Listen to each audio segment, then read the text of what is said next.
il y a une lecture tribale du projet de Poutine.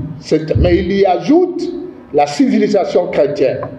Pour Poutine, d'ailleurs, c'est pourquoi tous les deux extrêmes en Europe rejettent les projets européens capitalistes et ils disent c'est Poutine notre maître parce que Poutine veut sauver les valeurs chrétiennes de l'Église orthodoxe. C'est sa base. Il rejette l'homosexualité. Qu'il n'y a pas longtemps ici, les jeunes se sont mobilisés pour aller devant les ambassades, notamment les ambassades des États-Unis et de la France. Les gouvernements de notre pays, on a arrêté certains jeunes, leur faisant passer des bandits. Ils ont été arrêtés, il y a même des jeunes qui ont brûlé certaines voitures de la MONUSCO. Nous, les jeunes, quand nous passons ou nous allons dans la rue pour riposter, pour manifester, on nous traite de bandits. Et aujourd'hui, vous appelez à une pression populaire. Les langues. Toute la révolution d'un peuple, surtout dans la langue. Et d'ailleurs, Kagame les sachants a donné aux Américains une garantie que personne n'en parle, mais Kagame en changeant la langue, en disant aux Américains que nous allons utiliser l'anglais, a donné une garantie ineffable. C'est la garantie fondamentale pour qu'il soit devenu l'homme de confiance des Américains. Aucun autre peuple ne l'a fait. Kagame avait la chance d'avoir un peuple, une seule langue qui est parlée par tout le monde. Et les élites, tout le monde parlait le Kinyawa. Mais regardez comment il s'aborde cette unité linguistique.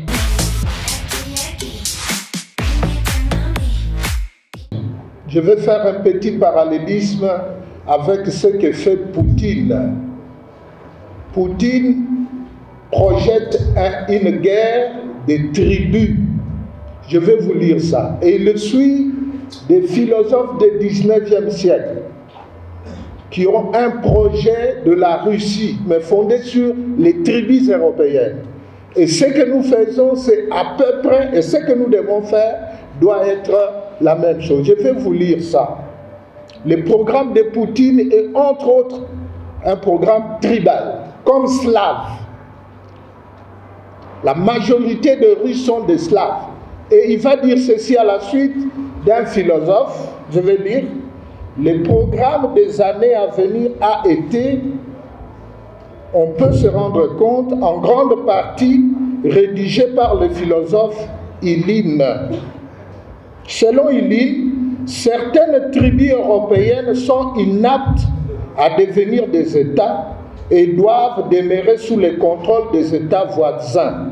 Il cite les Flamands, les Wallons, les Croates, les Slovènes, les Slovaques, les Basques, les Catalans, les Ukrainiens, les Caucasiens. C'est le projet de Poutine. Ce sont les Slaves qui doivent diriger ces tribus. Nous, souvent, on ne voit pas les tribus européennes. C'est un grand projet civilisationnel. Et donc, les grands Congo qui partent du Gabon jusqu'au niveau des rifts africains, dans tous les lacs là-bas, Albert Mobutu jusqu'à Tanganyika, vous descendez et vous revenez ici vers l'Angola, toute cette confédération doit être dirigée par les grandes tribus congolaises. C'est un grand projet civilisationnel. Et donc, pour Poutine, pour finir, les anglo-saxons sont en train d'opérer une agression contre les grandes tribus, notamment slaves. Il y a une lecture tribale du projet de Poutine. Mais il y ajoute la civilisation chrétienne. Pour Poutine, d'ailleurs, c'est pourquoi tous les deux extrêmes en Europe rejettent les projets européens capitalistes et ils disent c'est Poutine notre maître parce que Poutine veut sauver les valeurs chrétiennes de l'Église orthodoxe. C'est sa base. Il rejette l'homosexualité. L'Europe fait de l'homosexualité les valeurs culturelles telles que le mariage pour tous, l'édifice culturel fondamental. Et les extrêmes refusent ces projets non chrétiens. À la limite, ils disent que c'est un projet des Illuminati et des francs-maçons. Il faut un projet chrétien, fondamentalement, projet de l'Église orthodoxe. C'est pourquoi un des idéologues de Poutine, c'est le patriarche, le chef de l'Église orthodoxe russe. C'est un des idéologues. Il est cohérent et il suit des historiens, des linguistes, des théologiens russes, des philosophes qui ont élaboré ces projets. Il nous faut un projet. Le Congo, c'est la gâchette de l'Afrique. Il faut un projet civilisationnel et culturel, tel que l'élabore le professeur Bilolo. Très important. À ce moment-là, on est cohérent.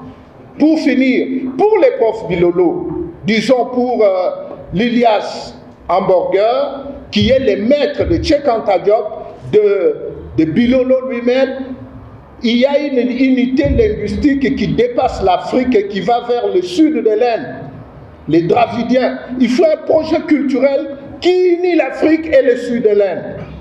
À ce moment-là, on va faire un grand bloc géopolitique, comme le dit le DG Freddy Mulumba ici. Il faut construire ces projets.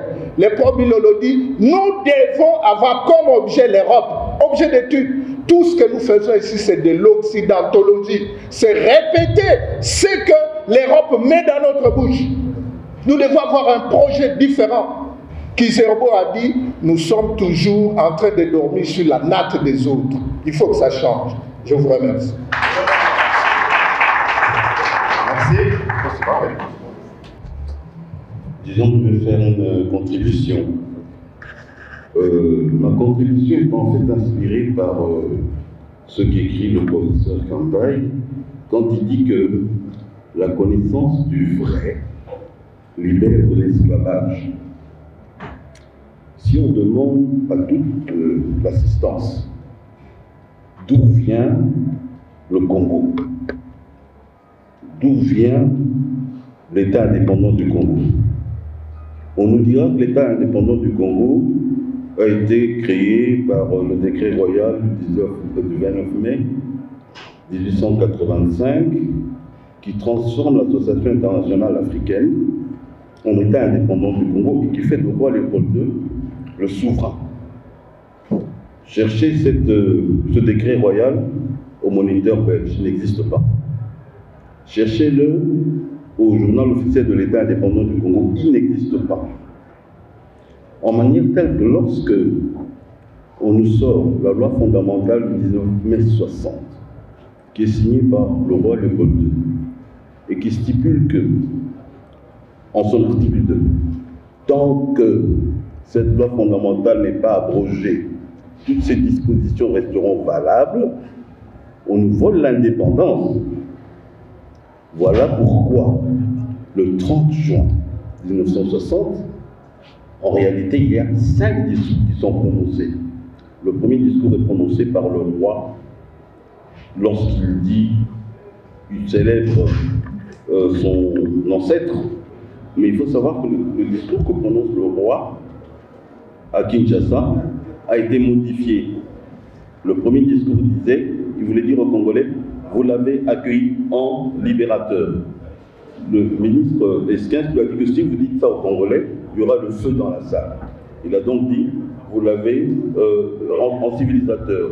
Il va changer son discours, il va dire, vous l'avez accueilli en civilisateur, il l'a remplacé par libérateur.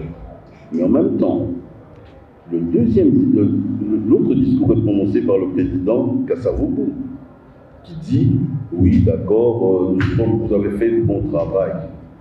Mais vous observez que le discours que prononce le président Kasavubu n'a pas été soumis aux chambres, alors que l'article de cette même 17 à 23 de cette loi fondamentale dit que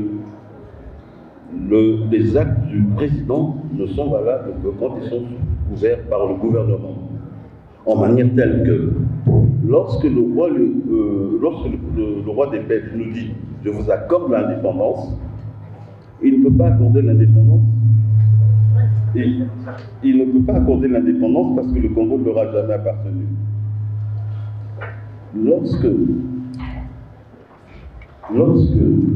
le président Joseph Kasavubu dit nous proclamons l'indépendance du Congo, ça n'a pas non plus de valeur juridique.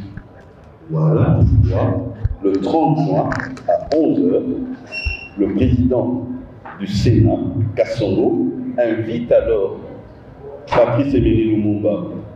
Et vous observerez que dans le discours de Patrice Lumumba, il dit ceci: l'indépendance n'est pas un cadeau de la Belgique, c'est le prix d'une lutte de tous les instants.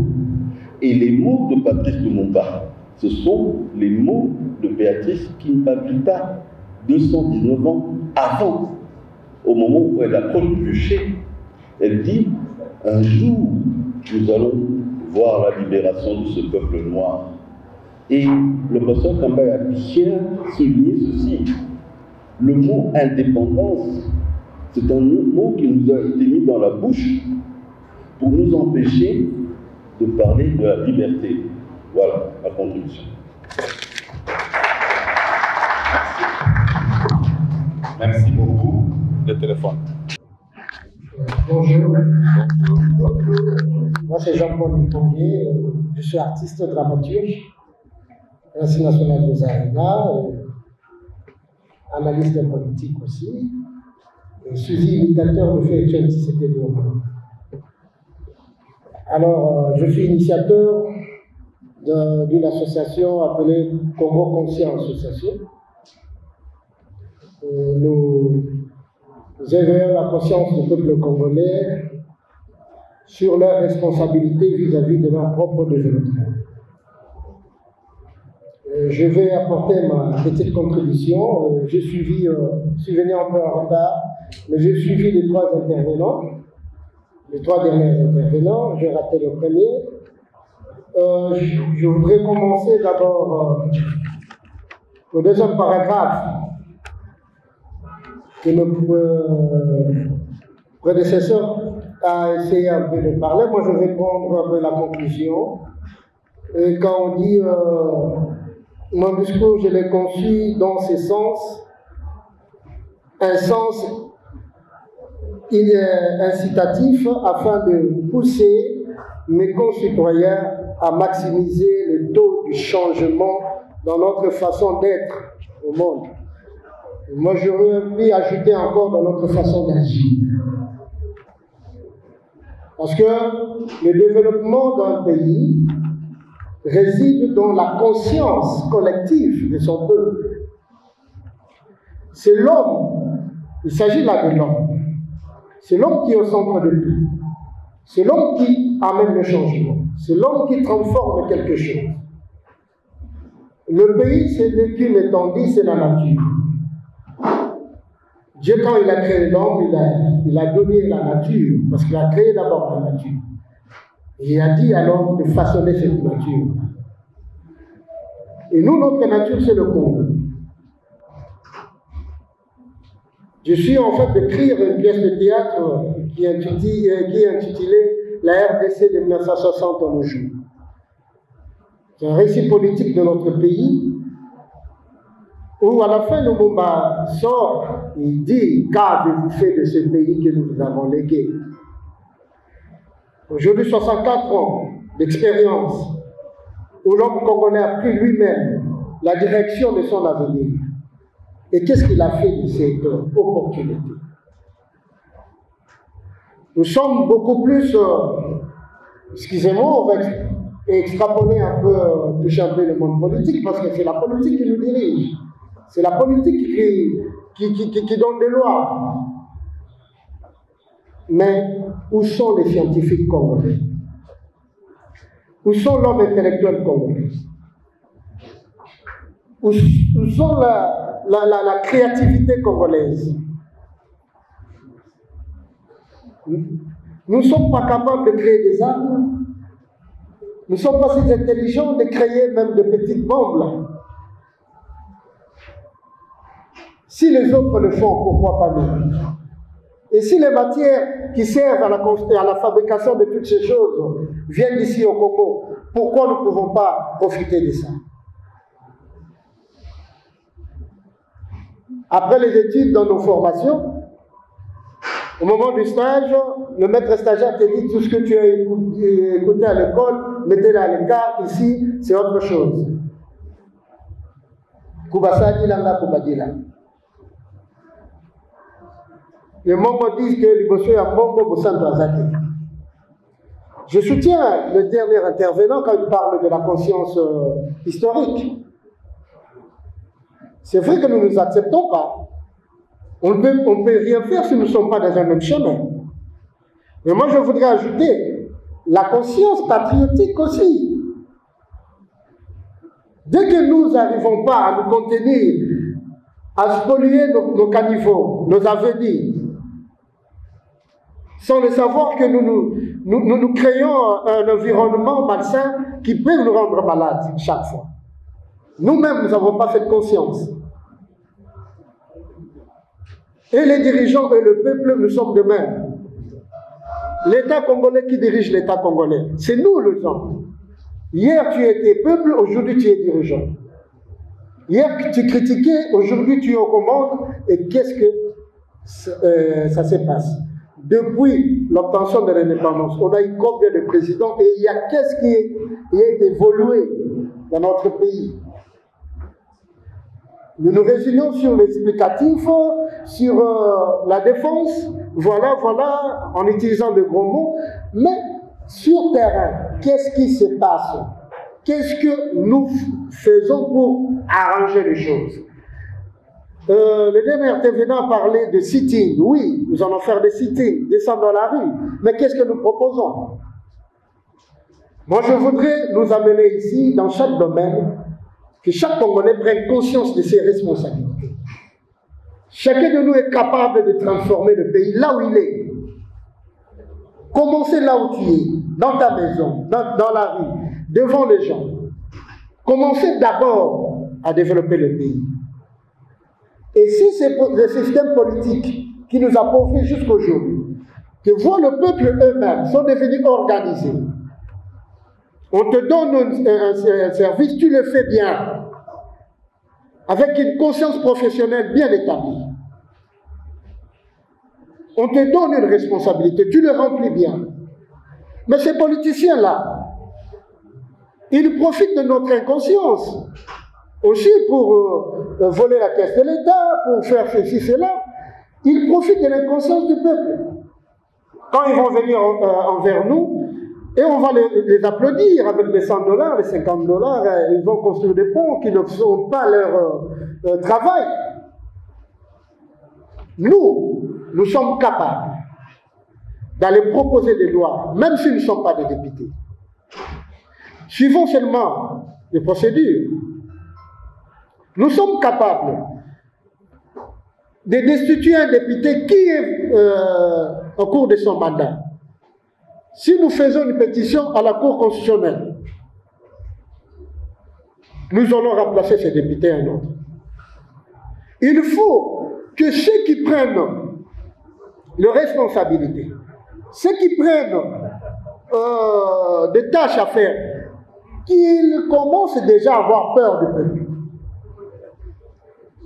Nous pouvons nous imposer. Le DG Chodi Moulumba, que je connais à la RTNC, à l'époque, en tant qu'artiste, on a fait de sketchs qui passent même jusqu'à aujourd'hui sur la cohésion nationale et la lutte contre le tribalisme. Ce n'est que le CDG qui a permis au moins, qui a libéré au moins les comédiens, leur transport et tout ça. Mais multiplions-nous. Moi, j'aime ce genre de partage. Ça fait éveiller, mais que ça ne se limite pas que les organismes puissent organiser ça. Mais nous-mêmes aussi, dans le coin de rue, dans des avenues, créons un espace d'échange pour éveiller la conscience et pousser les gens dans l'action. Ce que nous avons besoin aujourd'hui, c'est l'action. Nous n'avons pas besoin beaucoup de parler. Oui, on parle pour avoir la conscience, mais on doit aboutir à un résultat, à une réalisation. Je vais parachever ici en invitant tous les frères congolais de prendre responsabilité dès aujourd'hui, responsabilité patriotique. Ne tenons pas compte de ceux qui ont l'argent ou quoi, non. mobilisons-nous. Le chef de l'État a dit une mobilisation tout azimut. On en a besoin. Mais pas pour plaire à un politicien, mais pour arranger ton avenir, ton environnement, participer dans l'émergence de ton pays. Je dis et je vous remercie. Congolais, pragmatiquement et pratiquement, devons-nous continuer à parler, à aller en France, ou y a-t-il des choses ou des propositions à faire? Et de notre côté, nous, population, que devons-nous faire concrètement? Parce que vous avez dit qu'il faut qu'il y ait une pression populaire. Je rappelle qu'il n'y a pas longtemps ici, les jeunes se sont mobilisés pour aller devant les ambassades, notamment les ambassades des États-Unis et de la France. Les gouvernements de notre pays, on a arrêté certains jeunes, leur faisant passer des bandits. Ils ont été arrêtés, il y a même des jeunes qui ont brûlé certaines voitures de la MONUSCO. Nous, les jeunes, quand nous passons ou nous allons dans la rue pour riposter, pour manifester, on nous traite de bandits. Et aujourd'hui, vous appelez à une pression populaire. Donnez-nous réellement la proposition ou les propositions à faire. J'ai dit et je vous remercie. C'est ça mon nom. Merci énormément au DG, Freddy. Je pensais que l'on pourrait beaucoup plus parler de Bunagana, l'occupation de Bunagana, mais malheureusement, on n'en a pas, la question je reviens, on n'en a pas beaucoup plus touché. Vous avez parlé de la conscience nationale.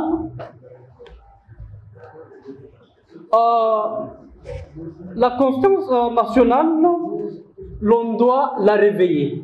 Nous pensons qu'il y a eu conscience nationale à l'époque des indépendances. Les Congolais étaient unis pour la cause commune. Mais aujourd'hui, cette conscience a disparu, il n'y en a plus. Et pourtant, c'est aujourd'hui qu'on devait trouver cette conscience nationale face à des millions de morts à l'est de notre pays. Alors, nous estimons que pour qu'il y ait une conscience nationale, l'on doit revoir le système éducatif congolais. Le système éducatif congolais doit être revu. Si vous regardez dans la salle, nous sommes dans un pays de plus de 100 millions. Nous sommes dans un pays d'estimation. On estime 100 millions d'habitants. Mais on ne peut pas arriver même à 50 000 maintenant. Là. Mais comment on peut arriver à réveiller les consciences tant que tout le monde ne vient même pas vous écouter? Nous estimons que si nous revoyons notre système éducatif, on intègre dans le programme la guerre de l'Est, les causes profondes et comment trouver solution. On enseigne à nos enfants, de la maternelle jusqu'à l'université, nous estimons qu'il y aurait réellement une conscience nationale.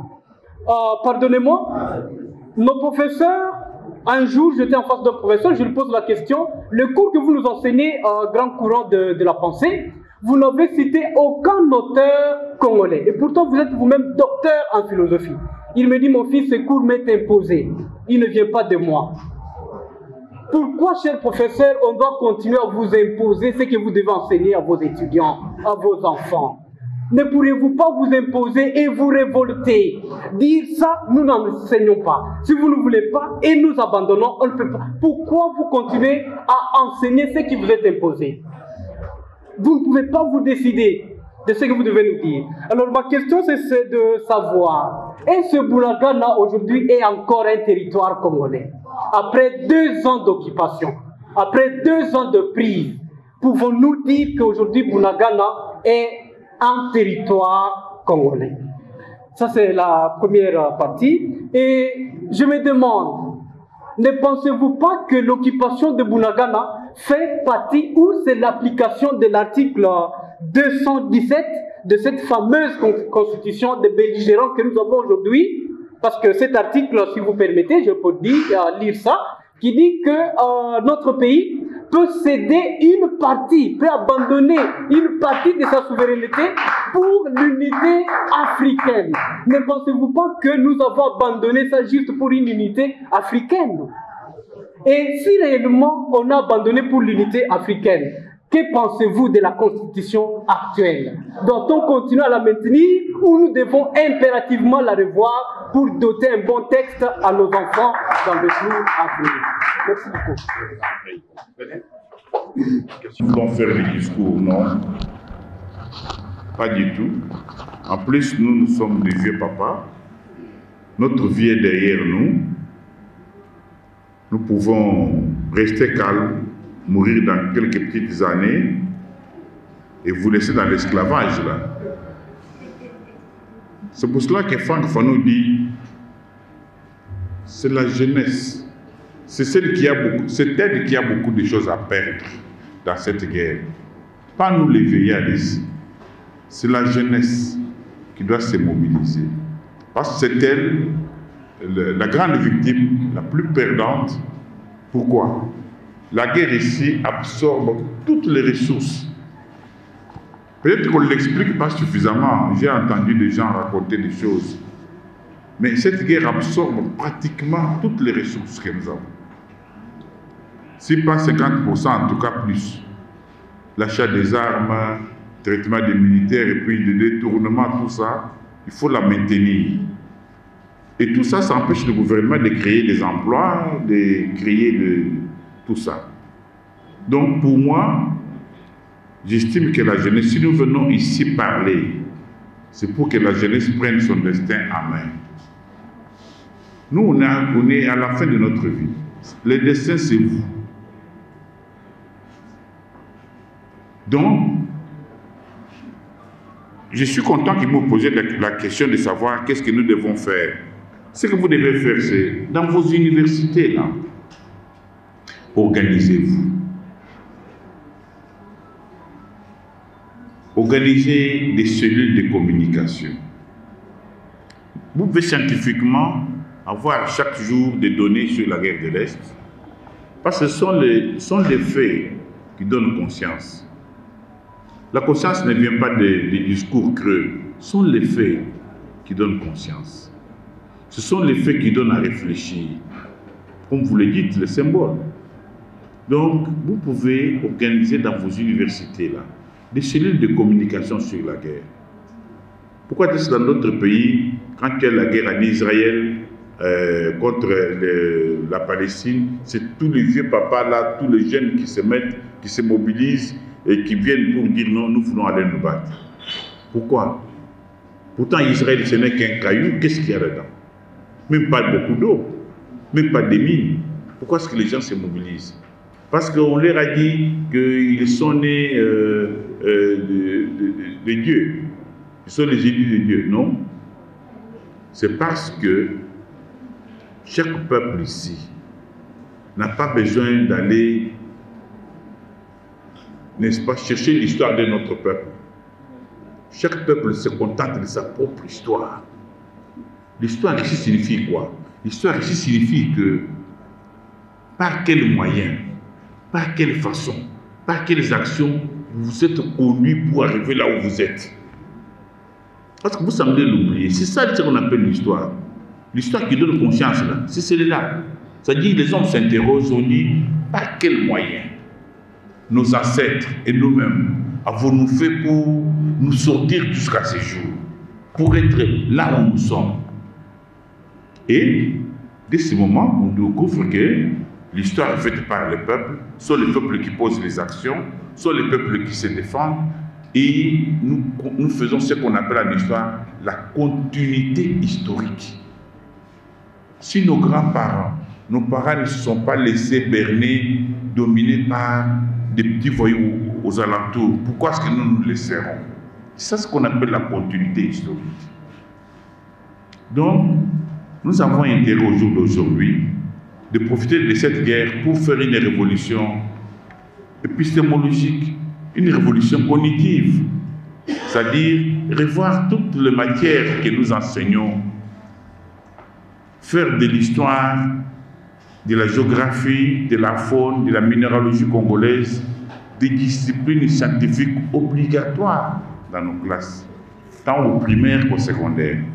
On ne peut pas aimer un pays qu'on ne connaît pas. N'est-ce pas? La conscience là commence par la connaissance. Si on ne connaît pas le Congo, comment on va l'aimer? Comment on va l'apprécier? C'est ça la difficulté. Donc nous avons intérêt au jour d'aujourd'hui, nous tous ici, de nous mettre ensemble avec nos enfants pour dire voilà, l'histoire congolaise a été largement écrite. Nous avons des historiens professionnels, professeur Naïwel et Liki Ambokolo, qui ont écrit l'histoire congolaise. C'est celle-là qu'on doit mettre dans les programmes. Nos enfants commencent à l'apprendre dès l'école primaire jusqu'à l'université. L'histoire partout a été considérée comme une matière scientifique obligatoire. Pourquoi chez nous, l'histoire est considérée avec une telle légèreté? C'est ça le niveau de conscience. Le niveau de conscience est très faible. Donc, nos enfants, je vous dis, vous les étudiants, on ne comprendrait pas pourquoi les étudiants, qui sont les fers de lance de la jeunesse, puissent être dans cette guerre ici, de domination, d'extermination, considérés comme des éléments extérieurs. Au contraire, c'est vous qui devez imposer des comportements au gouvernement, d'imposer des comportements à l'État. Vous avez peur de dire que non, nous formons l'université, nous voulons nous engager, que nous voulons suivre une formation militaire. Pourquoi avoir peur? Dans tous les pays d'Europe, là, si les enfants ont les yeux ouverts, s'ils savent se défendre, c'est parce qu'ils ont suivi des formations militaires. En Europe, c'est obligatoire. Ils ont suivi des formations militaires et vous ne pouvez pas les importuner dans la rue. Quelqu'un qui a suivi une formation militaire, il ne peut pas se laisser importuner même par un militaire congolais. C'est-à-dire, même quelqu'un qui a fait le droit ici ne peut pas se laisser importuner par un militaire dans la rue. Donc, c'est une formation générale que généralement les jeunes suivent pour être aguerris, pour être en mesure de défendre leur pays. Donc pour moi, je demande aux jeunes de se mettre ensemble. Vous avez des associations des universités, vous avez des associations de vos chefs de classe. Mettez-vous ensemble, prenez une décision sur cette guerre. Quelle est votre participation? Tout ce qu'on vous demande, c'est de prendre le taureau par les cornes en disant nous allons faire cette guerre ici. Et ça fera même peur aux belligérants. Donc ne vous posez pas trop de questions, il faut agir. Parce que la guerre ici, même si vous n'êtes pas que sur les champs de bataille, on va vous tuer dans la rue ici. Il y a des infiltrés qui attendent tout simplement à un moment donné, ils peuvent entrer ici, nous bousiller. Donc je crois qu'il est temps, et j'ai beaucoup aimé la question, que le gouvernement congolais, ce qu'il doit faire, il doit communiquer. Le gouvernement congolais est trop timoré. On n'a jamais vu un gouvernement comme ça, avec une guerre où on tue beaucoup de Congolais, et le gouvernement est timoré. On vient nous dire, nous ici, que non, quand vous dites des Tutsis, vous faites le tribalisme ou quoi, je ne sais pas. Alors que dans tous les accords signés par les CNDP, signés par les Tutsis, on parle de la communauté Tutsi. Lisez tous les accords des CNDP, on parle de la communauté Tutsi. Pourquoi est-ce que non, quand nous parlons de Tutsi, le gouvernement ici, ou son ministre de communication se met debout pour dire « Oh non, il ne faut pas introduire l'exclusion ». On dit « Mais vous êtes fous !» Mais eux-mêmes là, n'évitent pas cette connotation. C'est écrit, c'est inscrit dans les accords. Donc, il faut à un moment donné que nous puissions tous nous défendre. On a l'impression que le gouvernement a l'intention de faire une guerre polie. C'est comme si elle n'existait pas. C'est comme si cette guerre-là va partir d'elle-même. Mais enfin, ça existe où? Donc mes amis, mes frères et sœurs, nous avons tous des causes à défendre et nous devons les défendre. C'est ainsi que je vous remercie d'avoir quitté vos maisons, vos obligations, pour venir. Ce n'est pas facile de quitter là où vous habitez, de venir ici. Ça démontre déjà la naissance d'une véritable conscience. Je ne peux que vous remercier. Donc pour moi, les étudiants, c'est le fer de lance. Ils doivent, à la limite, menacer le gouvernement de fermer les universités s'il n'y a pas vraiment une réponse correcte donnée par l'armée à la guerre qui sévit à l'Est. Bon, c'est vrai que Bunanga est occupé depuis 2 ans, mais c'est justement une information qui doit être connue. Il faudra que chaque jour qu'on dise aux gens, mais vous êtes là, vous vous amusez ici, mais Bunanga est occupé depuis 2 ans. Dites-le à vos voisins, Dites-le à vos collègues de classe qui Bounagan est occupé depuis 2 ans. Je crois que les Congos ne peuvent pas abandonner Bunagana parce que la Constitution dit qu'on peut, pour l'unité africaine, non. Ça ne se fait pas comme ça. La procédure n'est pas là, n'est pas respectée. Elle ne peut pas abandonner. Ça n'a pas de sens. Il ne faut même pas y penser. Donc j'accepte de dire que nous avons une occasion au Congo de faire une véritable révolution épistémologique, épistémique même, voire cognitive, en introduisant des matières qui nous manquent. Je crois que c'est la même question qui a été donnée par M. Mabila. Donc, vous avez raison, totalement raison, mais nous n'avons pas abandonné Bunagana. Si Bunagana est abandonné, ça veut dire que c'est vous, M. Mabila, vous ne voulez pas aller dans l'armée, vous ne voulez pas aller faire la guerre.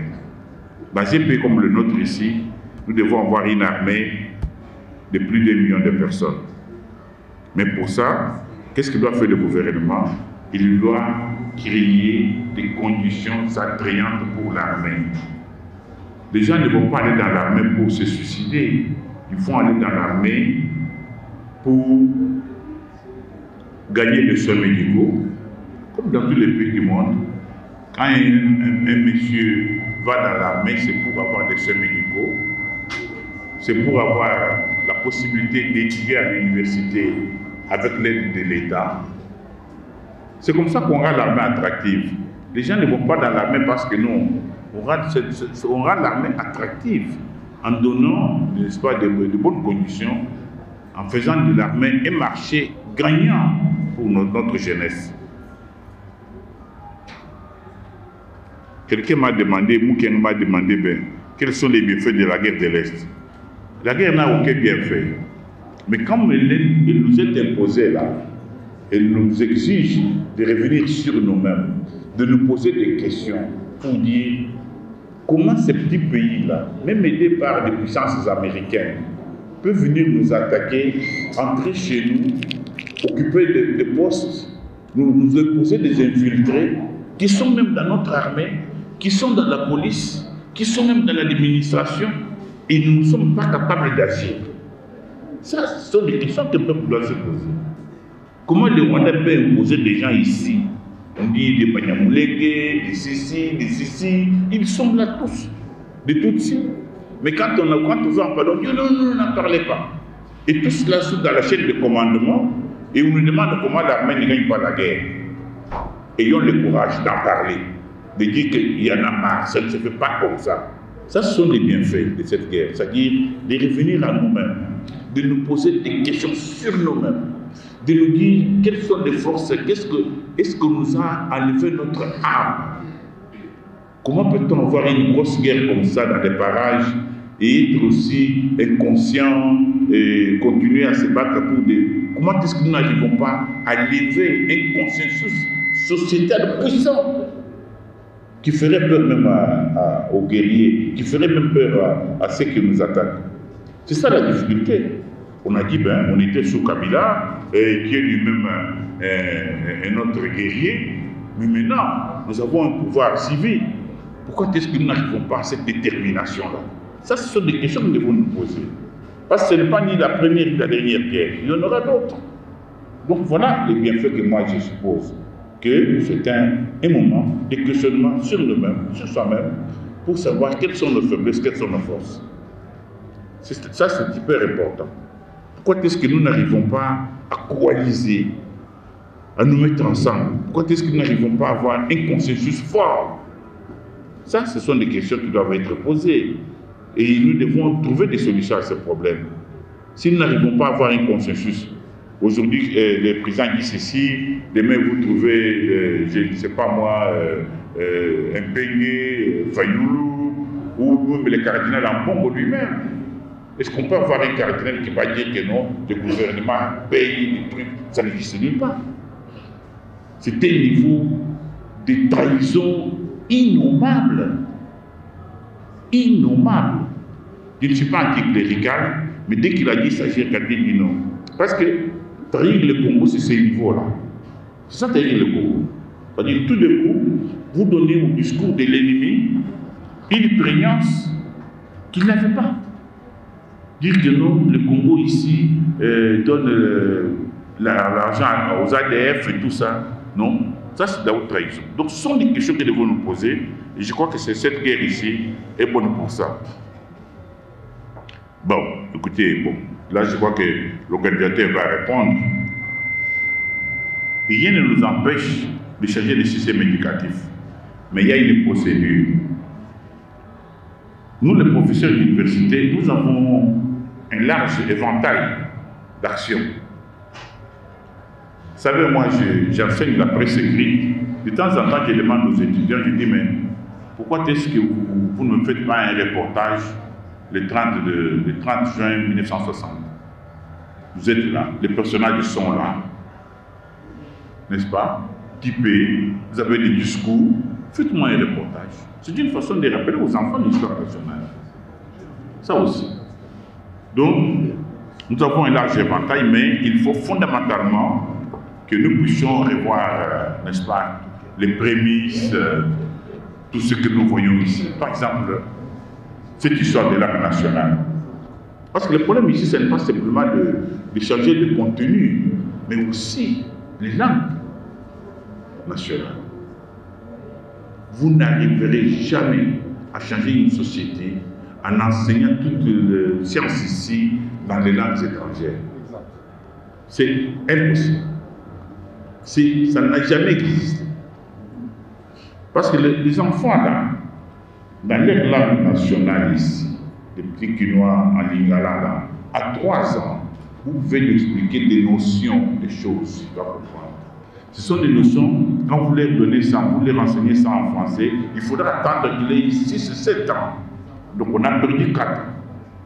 Donc, ce que nous faisons comme débat aujourd'hui ne concerne pas seulement les contenus, mais aussi les langues. Toute la révolution d'un peuple, c'est tout à la langue. Et d'ailleurs, Kagame les sachant a donné aux Américains une garantie que personne n'en parle, mais Kagame en changeant la langue, en disant aux Américains que nous allons utiliser l'anglais, a donné une garantie ineffable. C'est la garantie fondamentale